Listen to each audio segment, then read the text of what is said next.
G'day, have I got a story for you? Check the disclaimer. Season 2, Episode 2, Choices. Previously, I watched that door handle, hoping and wishing that it won't move and that no one will come through. The floorboards creak and squeak. I hear footsteps walk past the door of this room, into the lounge room and out the front door.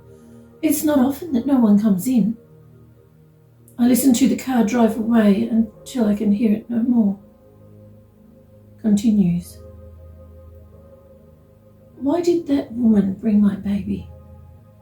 Where is Nuala, the second one? Is she gone? Is she being replaced?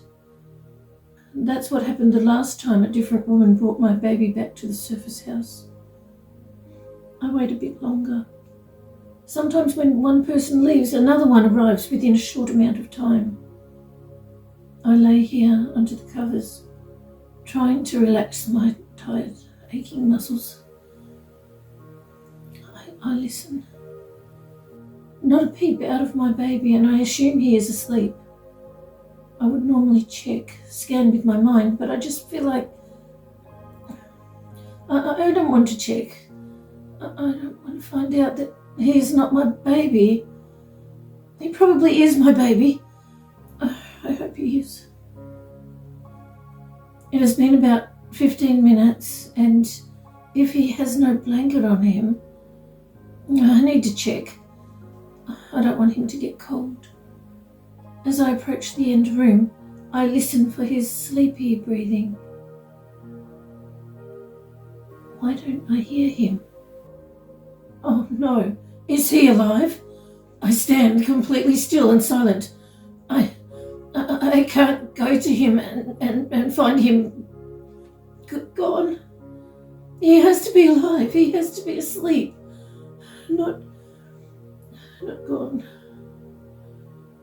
I edge my way closer to the doorway, as though going slowly and silently will somehow help.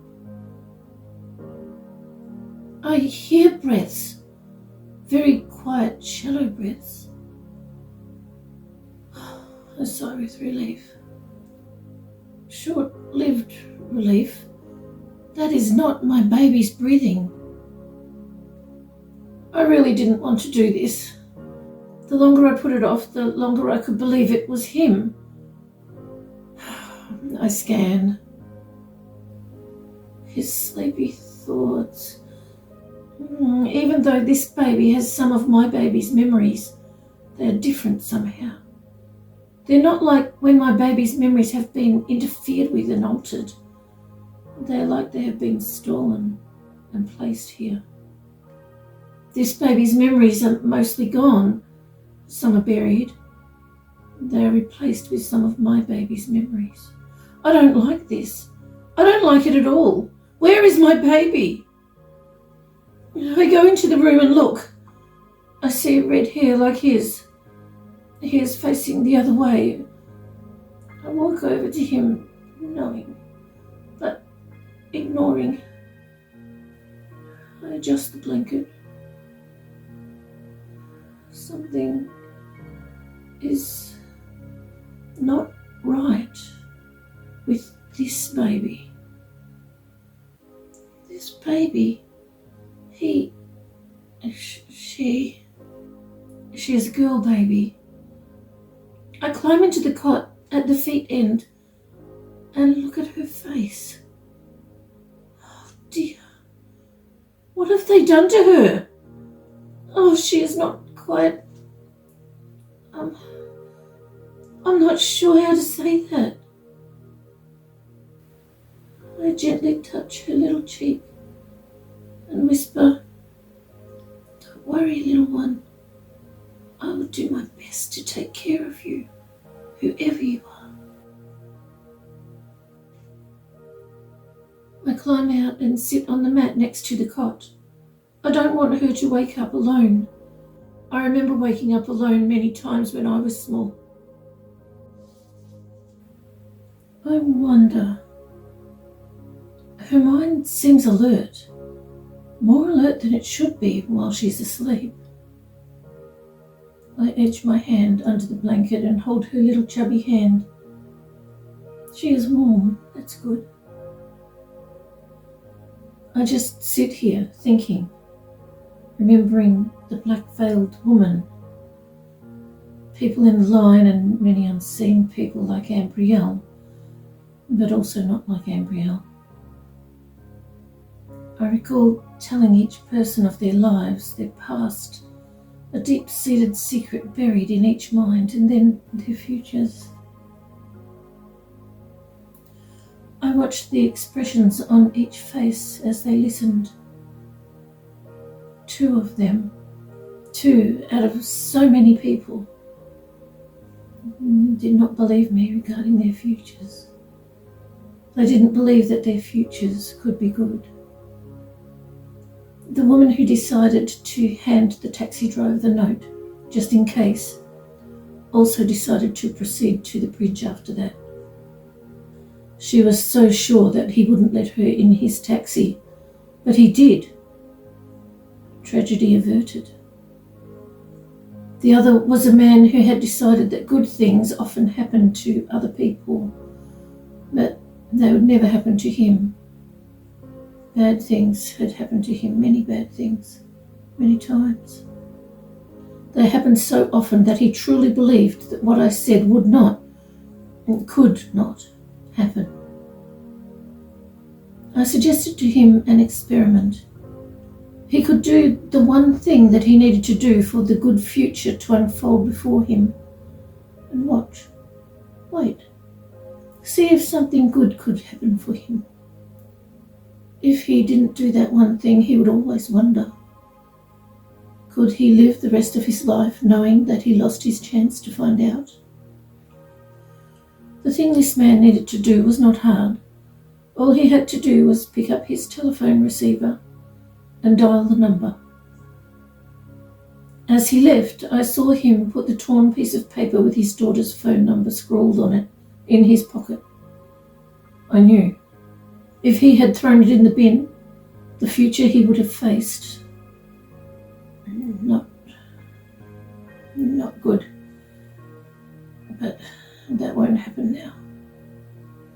Placing it in his pocket, I knew that he would phone her. His future will now be better, much better. I think of the boy, the one in the cage. I am so glad that he will have a better future. The date of his rescue is now set. I have been coordinating with him and so many other people. We have all set aside the date for our rescue day. Many people have volunteered to be green cloth agents, as they like to call themselves. The green cloths have been distributed to many facilities. It's a bit of fun, or so I'm told. I'm not really sure what fun is, but I know that it's good. There's the green cloths, the yellow handkerchiefs, and at a surface hospital, the people involved have a rubber band on their left wrists. One facility has purple handkerchiefs, purple scarves for the women, and purple ties for the men. Much to Ambrielle's delight, purple is Ambrielle's favourite colour. I also think purple is a good choice. The men wear dark ties anyway, so changing to dark purple would not be very noticeable to work colleagues, but easily seen by those watching out for them.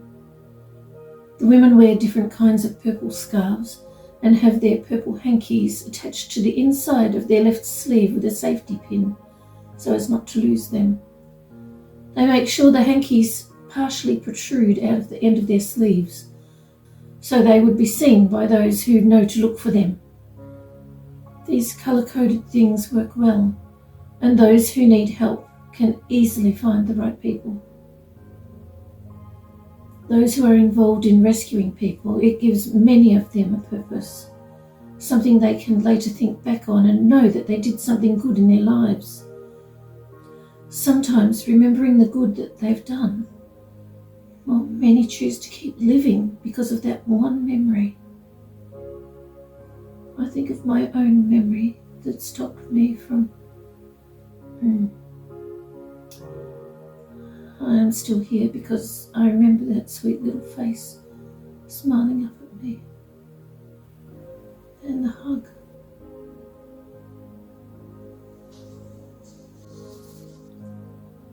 Little sweetheart's memory. I looked up at the man as he told me the two choices.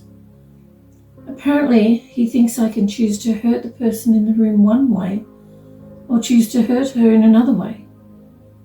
Is he really thinking that I would hurt someone? He is new here. I have not seen him before. Maybe he doesn't realise. Most new people take a while to be conditioned enough to aid in hurting people. But not this man. This man, I was going to say takes pleasure in these awful things, but it's not really pleasure. It's more like a backwards mind program that causes an emotional reaction that's just not natural. I walk into the room to find a beautiful little toddler. Oh, she is sitting on the floor. And as I approach, she raises her arms as though she wants me to pick her up. Even though she looks older than my baby, she looks much smaller than him. I reach down to pick her up. Yes, she is easy to lift. I sit her on my hip, like I've seen the surface women do with their children. When have I seen surface women do that? I'm not sure. I hold her close, and she hugs me back. What a lovely little darling. I can feel the man behind the door. Such anticipation. Does he really expect me to hurt her? I walk towards a wall and stand in front of where I know there is a viewing pane. Only it is like the ones in the surface house, unseen by my eyes, but I know it is here. As I hug this lovely little girl, I know that others who are similar to her are watching. That man is expecting me to hurt her, and so are the adults who are standing with all the children through the viewing pane. That man wants a division reinforced amongst people who look like me and people who look like all those children. No. Just no. I look at this little girl's beautiful curly hair and the most beautiful big brown eyes I have ever seen. Her skin. I wish that my skin was more like hers, flawless and beautiful. My skin is so sensitive. It's awful. The man behind the door is getting impatient. This beautiful little girl is snuggling close. I rest my head on hers and feel her soft curls on my cheek. This is lovely. I say, I love you, little darling. Then look directly at the viewing pane and continue. And I love all of you too. I know what love is. Love is a decision. I can choose to love and I can choose to not love. I choose to love these people that the man wants me to hate. Why would I hate them? They seem lovely, like this cuddly little girl. The irate man bursts into the room, demanding that I complete one of the choices he gave me. He is screaming. The toddler is holding me tight. He rushes towards us, and I quickly put the little girl down and stand in front of her. What happened next was a repeat of what often happens on the surface. Each time I was struck down, I got up, moved between him and that child, like I do so often for my baby. Eventually, when I was too injured to stand, that lovely child crawled between the man and me. No, I don't want her hurt, but I know that she doesn't want me hurt either. We just met, but it's like we are taking care of each other.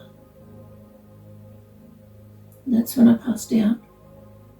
I'm not sure if it was because of the pain or the blow to the head. I woke up in an MM, as I so often do, and immediately scanned. The little girl, the toddler, she was okay. She was being held by one of the people that was previously watching through the viewing pane. A girl bigger than me. I think they might be sisters. I noticed a gentle closeness and familiarity between them. I was so glad that the little girl was okay. It's not often that happens. Usually when I refuse to choose to hurt people, they still get hurt. But by the people giving me the choices, and usually right in front of me.